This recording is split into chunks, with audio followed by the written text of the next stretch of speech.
January 28, 2026.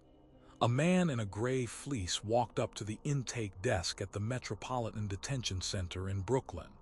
He told the officers he was an FBI agent. He said he had a court order signed by a judge authorizing the release of an inmate. They asked for credentials. He handed over a Minnesota driver's license. Then he told them he had weapons in his bag.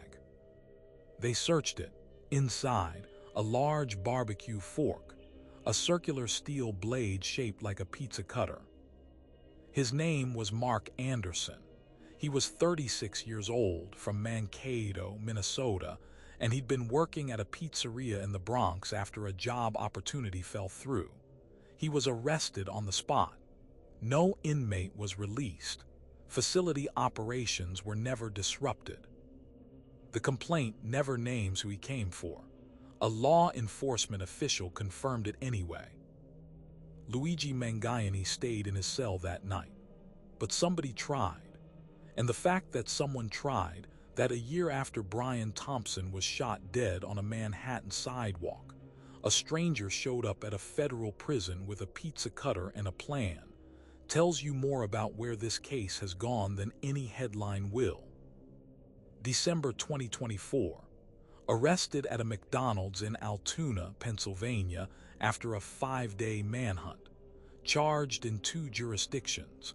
Pleaded not guilty to all of it. The folk hero phenomenon already forming before his arraignment had even finished. That's where we left him. Since then, he's been charged a 3rd time in Pennsylvania for the weapons and fake ID found on him at arrest. Cleared of the most serious accusation New York threw at him, hit with a death penalty push, and then cleared of that too, and put in the middle of a legal tug-of-war between 2 prosecutors' offices that neither one has fully won. None of that is speculation, it's what happened. April 2025. Attorney General Pam Bondi directed federal prosecutors to pursue the death penalty against Mangione, the first capital case sought under the second Trump administration.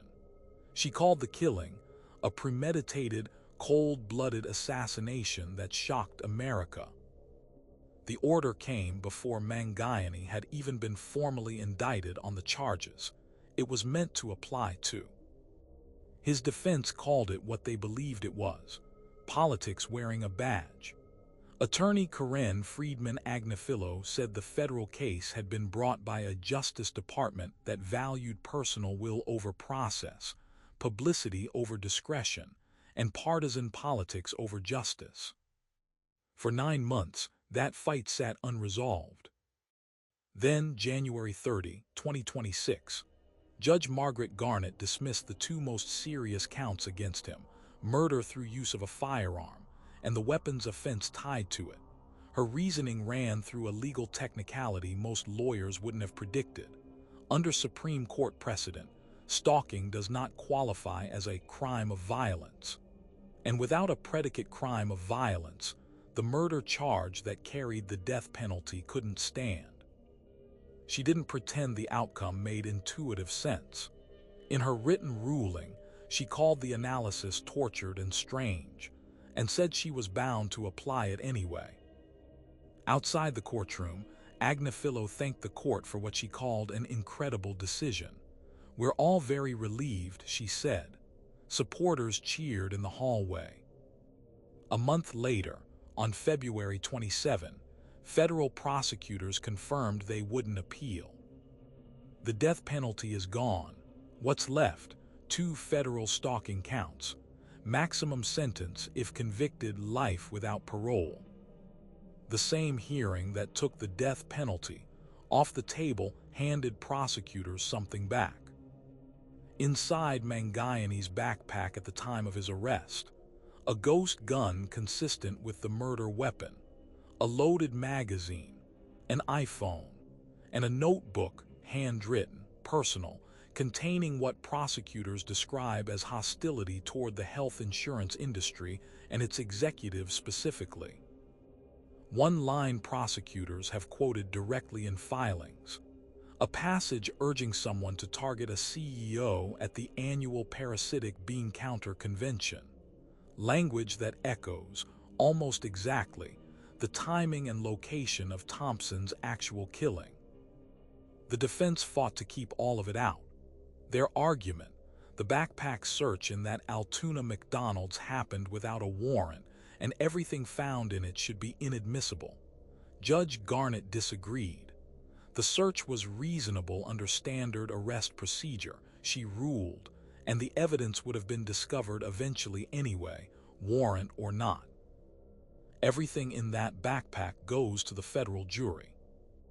The state case has now ruled on the same evidence too. Judge Gregory Caro, overseeing the New York case, reached the same conclusion.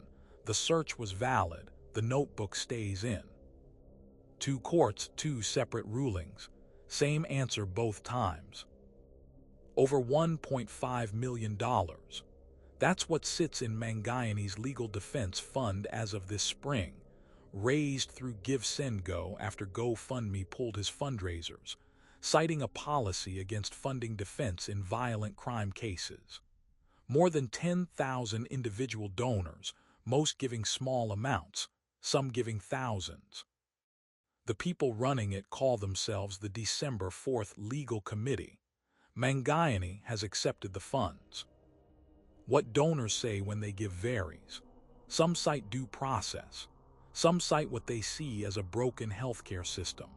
Some cite the death penalty push itself as proof the case was political from the start. And some send things that have nothing to do with legal strategy at all, letters, drawings, cards addressed to a man in a federal detention center in Brooklyn who they've never met. The Free Luigi movement hasn't burned out the way most viral moments do. It's institutionalized. Protest signs outside hearings, a standing legal fund with a name and a spokesperson, a donor base that keeps showing up month after month, more than a year after the killing. Behavioral researchers who study this kind of attachment point to two overlapping forces. One is institutional distrust. When people believe a system is rigged against them, they'll extend sympathy to someone who appears to have struck back at it, independent of whether they endorse the violence itself.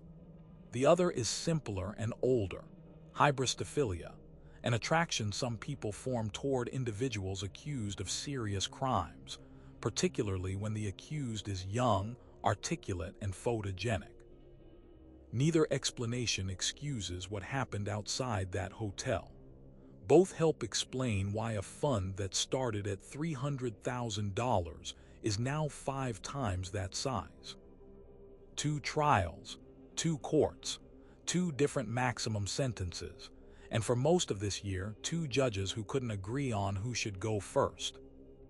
The state case, second-degree murder, weapons possession, a forged instrument charge. Maximum sentence, 25 years to life. New York has no death penalty. It never did. Originally, Manhattan prosecutors believed they had a deal to try Mangione first.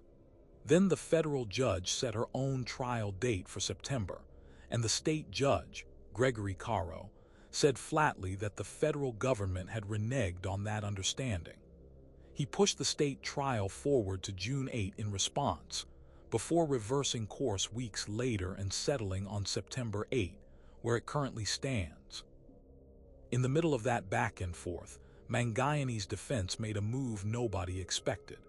In June, they told the court they intended to argue an extreme emotional disturbance defense, a psychiatric argument that, if a jury accepted it, could reduce the murder charge to manslaughter.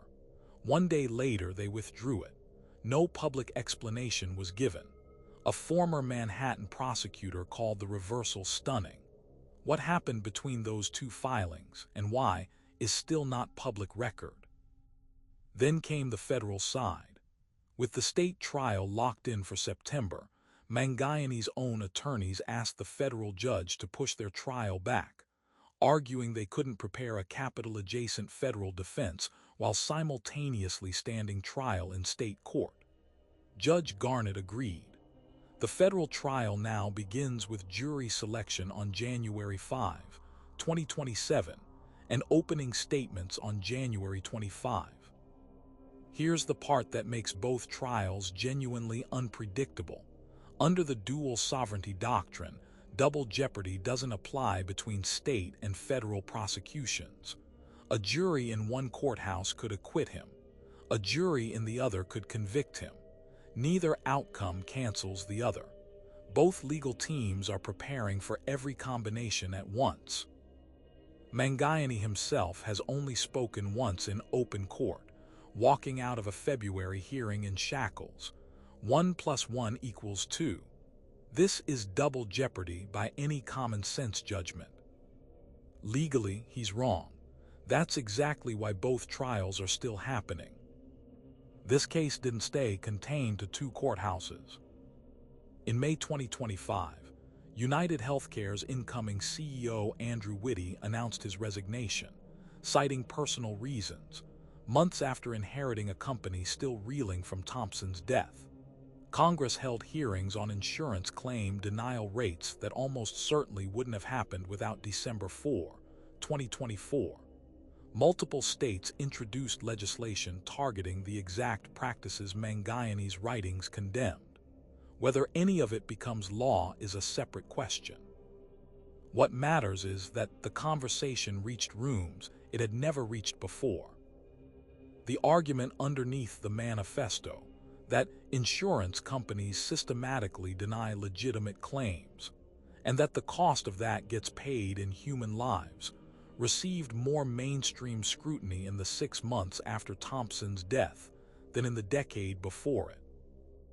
Brian Thompson's family has said almost none of this publicly. His wife, his 2 sons, his 78-year-old mother, who prosecutors say wants the state case tried first, so she doesn't have to wait for a second verdict to get the first one. The people who lost the most in this story have said the least.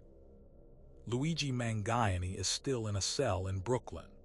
The death penalty that once hung over him is gone. The notebook that could convict him has been ruled admissible twice, in 2 different courts, by 2 different judges who reached the same conclusion independently. Someone tried to get him out with a pizza cutter. His own lawyers tried an insanity-adjacent defense and abandoned it a day later, for reasons no one outside that legal team has explained. None of that resolves anything. It just delays the question. September 2026 will put him in front of a New York jury. January 2027 will put him in front of a federal one. Between now and then, the fund keeps growing, the letters keep arriving, and Brian Thompson's family keeps waiting for an ending that 2 separate court systems can't agree on how to reach. And the industry that produced the anger that produced all of this, the one Mangione's own notebook was written about, is still open for business, still processing claims, still denying some of them. 2 juries will eventually decide what happened to Brian Thompson. Neither one will decide what happens to the system that was running when he died. If this case made you think, tell me what you think in the comments. And if you want the full breakdown of how this started, it's already up.